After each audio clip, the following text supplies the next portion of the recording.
Alright mga kaswabe, mayong adlaw sa inyong tanan, no? Kag sa subong naman kita ma-test drive kita sang bag-ong BYD Seal 5. So sa tanan nga mga BYD vehicles nga available sa ini nga market, ini ang pinaka-paborito ko. But I will keep you a secret from that mga kaswabe, no?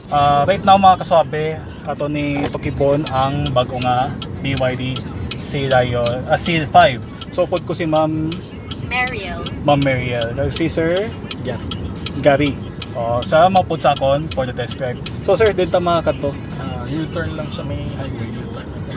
Okay.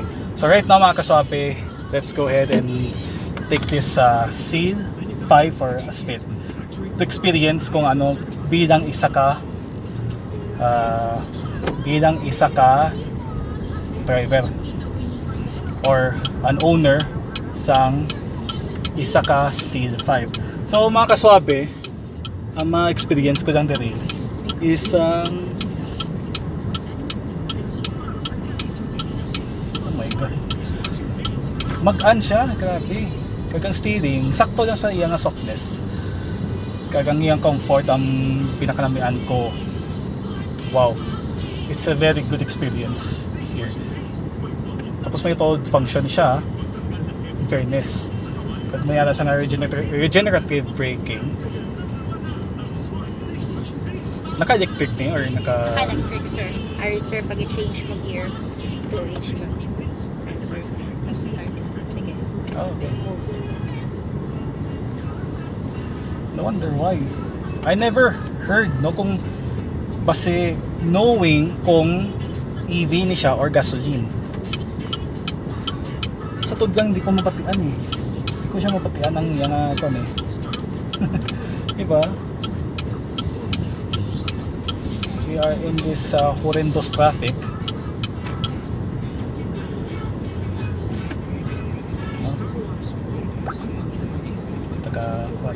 Kakaulag pa because of this horrendous traffic, no?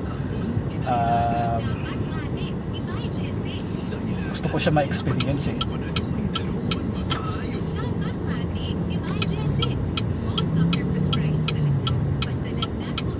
Din tamagi sir. U-turn lang ito. U-turn to that.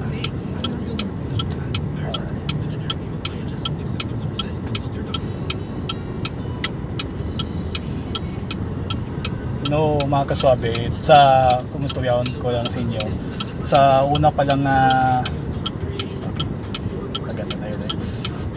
sa una ko pa lang makita sang Seal 5, though makita ko though European ang iyang tsura, no? Kagang isa pa, this is under 1 million. I mean, ito na kibot ko sa pricing. I mean, it's kind of silhouette features sa iyang tsura. Ito pang luxury car gid siya. Sa interior do swabe gid siya. Hindi mo siya mahalata nga isa ni ka luxury vehicle.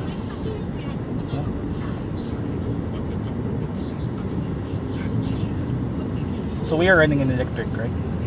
Right now, sir, yes, sir. Naka-HEV ka. Also, naka-HEV. May the option, sir, if gusto mo nga full electric or ano mo siya, HEV or hybrid mo siya gamit ang fuel. So I suggest I go for EV because I love to drive it in a pure electric vehicle.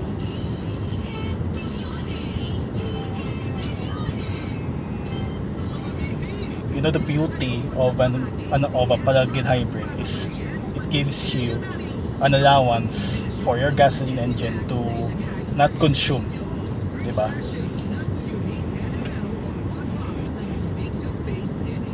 So we are not moving yet. Let's enjoy the horrendous traffic. Let's enjoy the horrendous traffic. Rush hour, yeah. Rush hour Friday. Oh, I forgot. Today's Friday. Friday today. Oh, I wonder why then not traffic today. I just want to experience this car for a moment because I love how they perform. And what we have in front is the BYD Tang.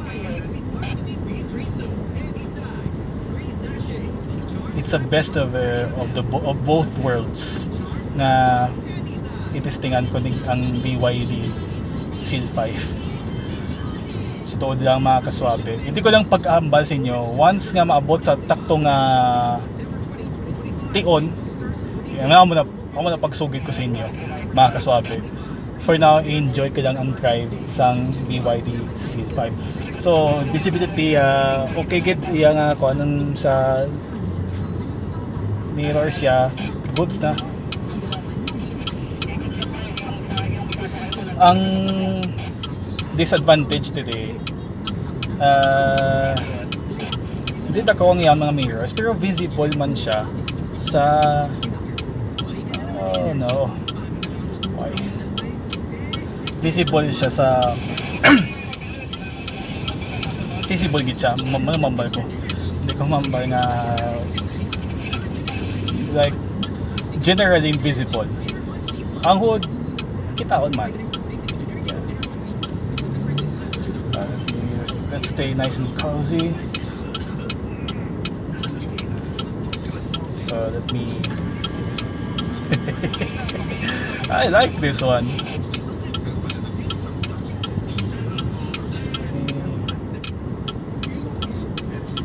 Okay, this is the real deal. This is going to be the real deal, okay? So let's put it back here. Side of this. Okay. When it comes to its acceleration,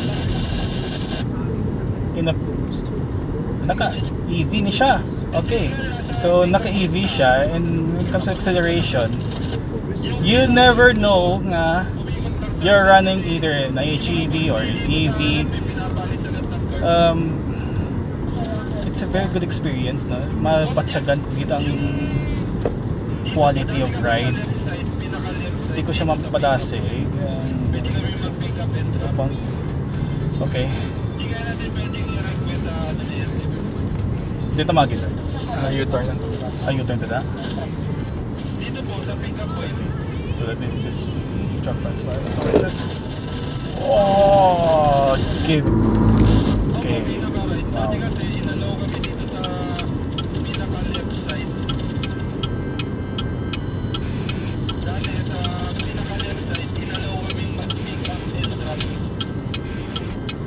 I'm very actually it's a very staple car for me. It's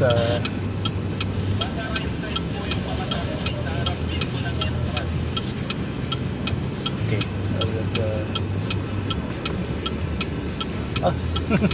Naliko na siya.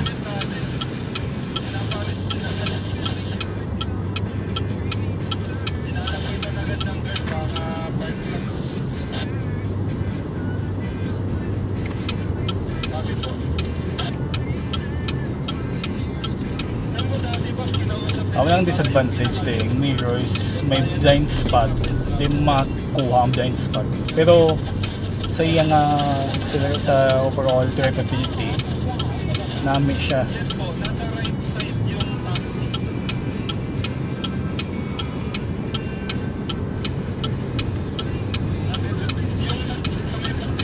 Kung galing, wala siya sa 360 because we are driving in dynamic.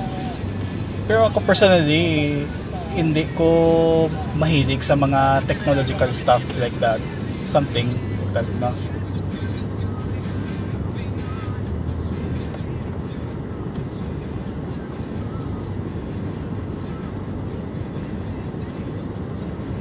Okay.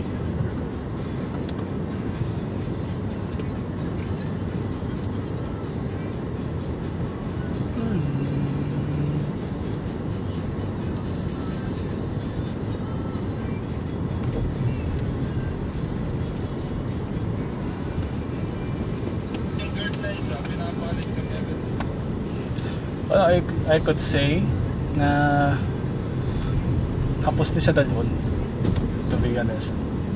May gid nga pros and cons sa akon, pero basta paborito ko niya. Basta paborito gid siya. Tagaan ko lang kamusta mong perspective. kung paano na siya madala sa... Okay, so I need to park at the pub. Yes. Maybe. Alright. The seats are nice and comfy here because of its leather.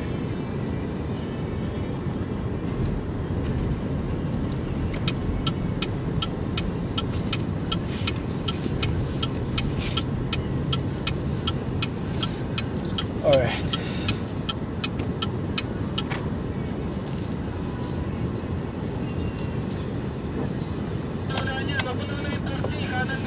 Okay, so the best thing that I drive this car is that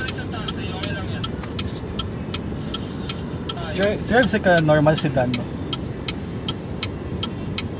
Drives like a normal sedan, but it's an EV or HEV. You cannot hear the power, but if you kick on the acceleration, okay, put in the HEV mode.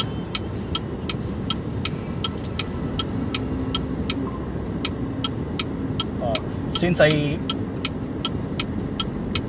floor it,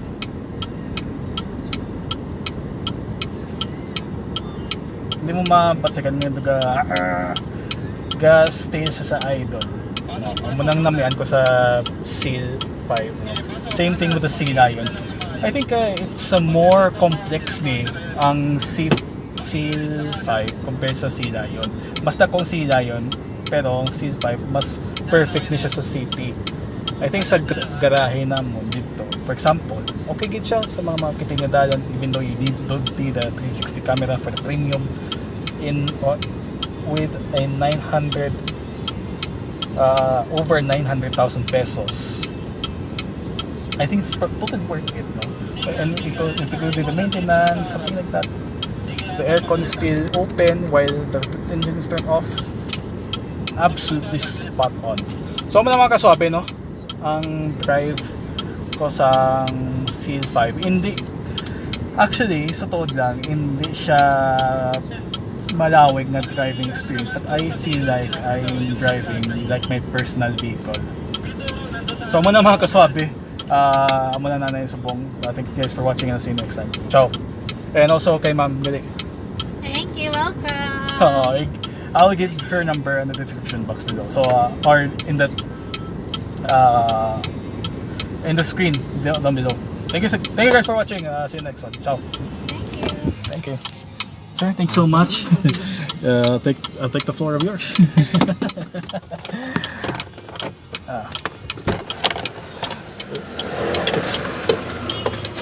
It's really like you're driving it's really like I'm driving like my own car.